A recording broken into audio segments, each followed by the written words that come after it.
taking swift and decisive action to protect our great capital. Swift and decisive action to protect our great capital, Washington, D.C. What happened in the city last night was a total disgrace. As we speak, I am dispatching thousands and thousands of heavily armed soldiers, military personnel, and law enforcement officers to stop the rioting, looting, vandalism, assaults, and the wanton destruction of property.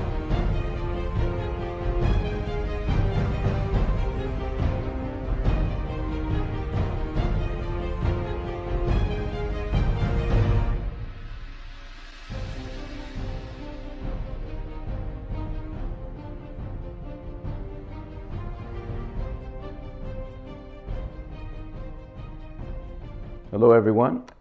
Listen, this is Alfred Johnson coming to present to you again. Beautiful. It's a beautiful season that we're in. At this current time, the election is tomorrow. Right here, this is November 2nd that this is going out. The general elections are tomorrow, literally, and we're going to discover who is going to be the next president, as well as how the House of Representatives is going to look, and how the Senate is going to look, and of course we have a bunch of local races that are going on. But of course, most people are focused on the national right now. We're focused on the House, we're focused on the Senate, and then the big one, we're focused on the presidency. And so hey, tomorrow will come and tomorrow will go, and we will have either Trump returning as the president, or we'll have Biden coming in as the new president. It's going to be one of the two. Now, I want to just be able to talk to you a little bit about the hereafter, what happens after the election. Listen, family, it's just like this. One way or another, one of these two is going to win the office. It's just that plain and simple. And it's going to be by election. It's going to be by election. We as a free people are about to elect who is going to be the next president, the next 4 years, okay? And it's just the way it is. This is a free society. It's the beauty of it. And for that reason, you shouldn't be, don't be so angry with things. You have fellow citizens out here. We're not all thinking the same way. We don't have the same opinions. Don't get so upset. Of course, if we lose, the one that we want to win, of course, is going to be a natural disappointment. But don't let it grieve you too much. It was done in a democratic process where the people actually voted. I mean, it's a beautiful thing. And it was a transfer of power that's based on votes and not weaponry, not on anything like that. It's peaceful. It's beautiful. This is the United States of America. And it's beautiful. And so, however it ends up, everyone, we should be ready for just a smooth transfer. We should be ready to cooperate with each other as much as possible, move forward, and and enjoy. We're in the greatest country in the history of mankind. Enjoy. Furthermore, I can also tell you this. Again, I'm coming here and I'm speaking primarily to the black race and to the brown. That's why we send out these broadcasts. But of course, our white brothers and sisters can also listen. And but as it concerns my black brothers and sisters, it's going to be a good percentage of you. If it happens to be that Biden does lose, which I believe that he will. But if he does, if he loses, look, the big question to ask is, what's going to happen to you? I mean, what are you going to lose if Biden loses? I mean, all of us got a pay raise simply because gasoline is so cheap, because Trump made us a number one energy producer and a powerful exporter in the world. And so you're at least going to have low oil prices because the president's going to continue to lead. He's going to continue to help us to lead in terms of energy, fracking and general oil drilling and natural gas and things of the sort. The least that's going to happen in your pocket in this regard is you're going to keep some more money in your pocket. You don't have to worry about the gas prices going up to $3-4 a gallon because you brought somebody in office who was going to be coming against oil and fracking, trying to head in the direction of the green, but it's going to come at a cost. You have to realize that. Well, I mean, what else is going to happen to you? Under Trump, before COVID hit, black unemployment was at its lowest in the history of our country. It was at its lowest. And yes, my friends, that happened because of Trump's policies, Trump's particular policies. Okay? No president has hit the unemployment, the low unemployment numbers that Trump did. Not Obama, not Bush. Okay, it was Trump. Trump had the lowest unemployment rate for blacks in the history of our country, the lowest unemployment rate for Hispanics in the history of our country, the lowest unemployment for the Asians in the history of our country, for people who didn't graduate from high school, for people who merely had a high school diploma, and then for women, a 50-year low in the unemployment rate. This is beautiful. The least you're going to have is a job. You're going to be working. I mean, is that going to be a big problem for everybody, that you're going to actually have a job, you're going to be working? Somebody came to me recently, or maybe I even heard it on Facebook somewhere, where they mentioned how, Trump is signing a bill that's going to be taking 700,000 people off of the food program, food assistance. And that's a bad thing, they argue. There's going to be 700,000 people, or $700,000 dollars worth of people, that are going to be off the food program. And I'm sitting there thinking, wait a minute, but you got to at least read the whole thing before you make it doomsday. Number one, for mothers who have children, it doesn't include you. This is for single people. This is for single people who would need to qualify for the food program. Now, I'm telling you right now, I don't even think single people should be on a EBT or the food program. What are you doing on a food program? Go get a job. You get a job. How are you on food stamps? It doesn't make a lick of sense. But even, let me tell you how this works anyhow. That's 700,000 people that are more than likely going to be cut. Listen to me. Let me tell you how this works. It's not that the president is coming against that program, okay? He's modifying it based on a budget. You do understand that whenever there's a budget surplus or the unemployment rate drops to a certain level, if the people are actually working, you can start reallocating funds. If you're dealing with a low unemployment rate, which, by the way, it was very low before COVID hit. When that law was being signed, this was like in November. This was before we made major changes in January, February, March, April, May. Before the economy was shut down, Trump was looking to reduce the amount of money that was spent on food programs, especially for single people. All right? Yeah, no, why was he able to do it? The budget. The budget, everyone. Listen, I am also an executive in my organization. If it happens to be that this year, let's imagine we wanted to pay off debts. It doesn't matter whether it's debt to the IRS or just debt from other loans that we receive, whatever it might be. We might this year and the next year want to pay a certain amount of money on the debt liabilities, okay?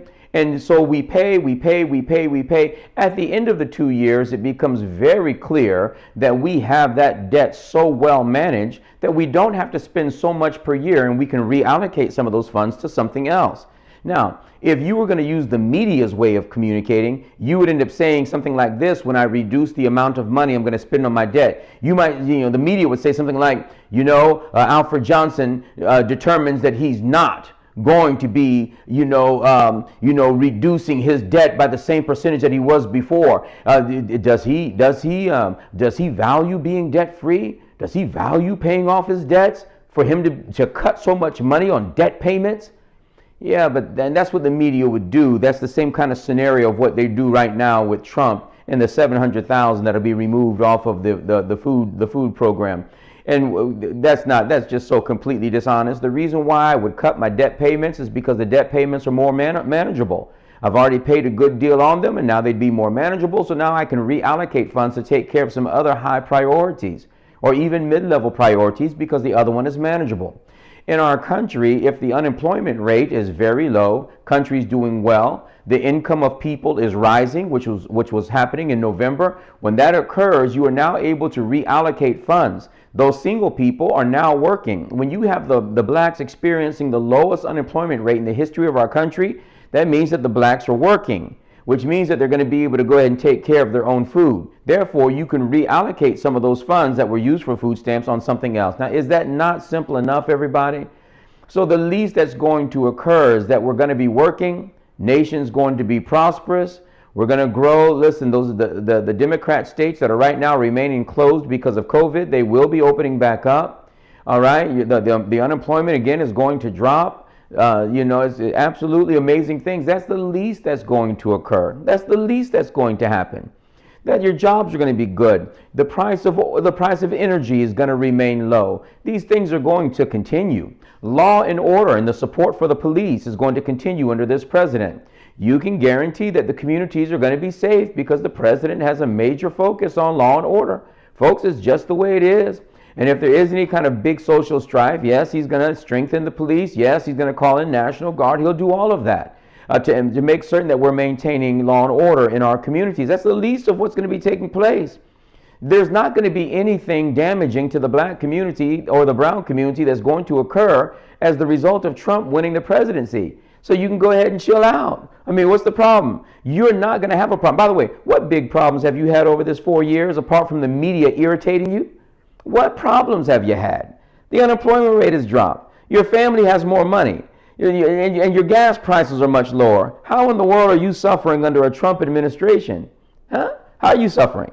Listen, the least that's about to happen is you're going to remain wealthier. The employment's going to continue. Your family's going to be just fine. That's what's about to happen. Family, no need to be upset. Listen, no need to be upset. Of course, you might be disappointed because you've been told a bunch of lies concerning the president, but nonetheless, your disappointment is not going to translate into harm to you, just like it hasn't over the last 4 years. And by the way, if it wasn't for COVID hitting and drastic actions having to be taken to protect the country, oh my goodness. Folks, we were rolling forward in a very powerful way. And so listen, you have nothing to lose with Trump. You have nothing to lose. You haven't lost anything as of yet, and you won't lose anything in the next 4 years. I argue that the opportunities are going to continue to flourish as trade policies are constantly reanalyzed and Trump ensuring that manufacturing and things of this sort continue to grow in our country. And by the way, when you bring the manufacturing back onto the American shores, man, it opens up opportunity for black businesses to get in line to go ahead and fill some gaps in product delivery and things of this sort, and then hiring new staff. All these things are going to occur as the president moves forward and continues with his plan. Now, I can tell you who's probably going to be affected more than anything else are those of us who are conservatives. Now, don't get me wrong. As you can see, the conservatives are not the ones that are burning down cities and stuff like that. It's just not what we do. But what we don't want to happen to us is for the government to operate outside of its constitutional boundaries and start declaring these unilateral edicts to free people. The Constitution was meant to constrain the federal government. Our federal Constitution was meant to constrain them, give them certain responsibilities within a frame or within a given paradigm, and they are expected to operate within that. And when they operate outside of that, they are no longer in their domain. They have hopped onto the property of the free citizens, sovereign citizens. And so we're the ones that have the greatest concern, our gun rights being attacked.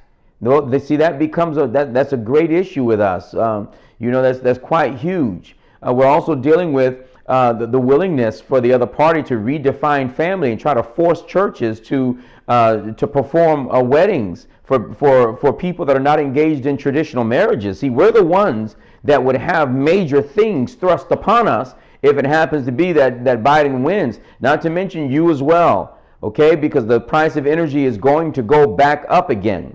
The trade policies that we have with China, expect those things to be reenacted. The Iranian policies that we have to weaken Iran in the Middle East so that there can be some peace, I expect that to be reversed. Also, there will be, Biden mentioned that he's going to be increasing immigration by 700%.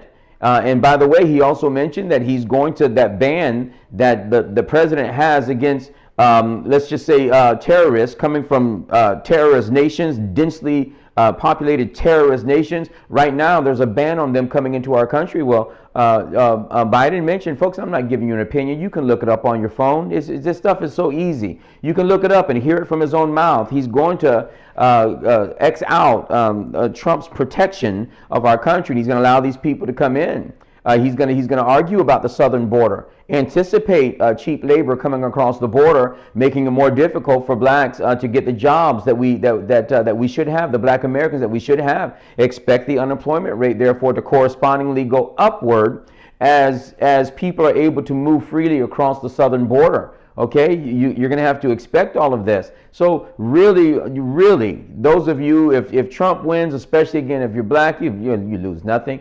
Hispanics, you've lost nothing, especially those of you that are coming from Central America and like Cuba. I mean, you don't have anything to lose. Matter of fact, you know that it's important that Trump gets into office. Where they're coming from, in case everyone's wondering, our Cuban family, these folks have come from a communist country. They've seen socialism and communism devastate their country. They watched it with their own eyes. Okay, they have a keen interest in Trump remaining president of the United States to keep socialism and communism at bay. And the president right now is the only one doing that. The Democrat Party is not interested in that. And those of you that don't know that, I'm afraid to say, but you need to get some more studying in, because they're making it obvious now. You know, when I was younger, they did it in secret. We knew that they were doing it. We were telling people that they were doing it, but they kept it on the down low. Now these folks they're saying it straight out. They're saying it outright. Matter of fact, Harris just recently, the one who's running for vice president, just recently said that unless there's an equality of outcome and how much money we make and what we're able to spend and purchase, unless there's an equality of outcome, then there's an inherent inequality in how people are having wealth distributed to them. Well, of course there's going to be an inequality. This is the free market. And if you're looking for equality of outcome, you're a communist. It's just the way it is, everybody. There's no such thing as an equality of outcome when you're dealing with free markets. The only way you're going to get the equality of outcome is if you have a government strong enough to make it happen. That's socialistic, communistic. All right? And so the Cubans aren't hearing that. They know where they just come from. People coming from Central America and South America, they're not hearing that. They're watching socialism and communism devastate their countries. Right now, Venezuela, do y'all know that they were at one time, I'm talking about just 20 years ago, 15, 20 years ago, they were one of the richest nations in South America. Not only that, one of the richest natural resource countries in the world. And now look at them, a brief stint with socialism / communism, and you're looking at a devastated country. So people coming from Cuba and from South America are experiencing liberty, and they don't want to give it up. It's going to be tough for Biden to win Florida. The Cubans that are down south aren't having it. They heard that message of socialism and communism before, and they're going to defend themselves against it by voting for Trump tomorrow. Tomorrow might not be a good day for Biden here in the state of Florida as it concerns the elections, but hey, either way, everybody, Trump, listen, well, I believe that Trump's going to win. I believe it's going to be a landslide, but even if it isn't, if Biden wins, I need to let you, my fellow Americans, know I love you. We're in this together. It's just fine. We'll survive. America will survive. God granting us grace. We're going to have to take a few more hits, and there might be some assaults on liberty, and some of us patriots, some of the patriots might push back against the government trying to encroach upon our natural rights, our constitutional rights, true constitutional rights. And but nonetheless, the country will survive, okay? I love you all. You all love each other, okay? Hey, don't be hostile. If you lose, be disappointed. Matter of fact, be upset. But hey, don't hurt anybody. You go ahead and compose yourself, control yourself, and we'll all get through all this, and it's going to be a beautiful thing. This is the United States of America. It's the best place on the planet, and we ought to love one another. God bless you now, everyone. Until our next episode. Hey, share this with somebody. I love you now. We'll talk to you.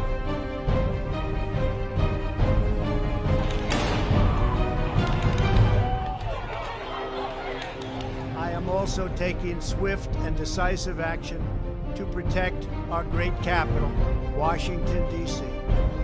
What happened in this city last night was a total disgrace. As we speak, I am dispatching thousands and thousands of heavily armed soldiers, military personnel, and law enforcement officers to stop the rioting, looting, vandalism, assaults, and the wanton destruction of property.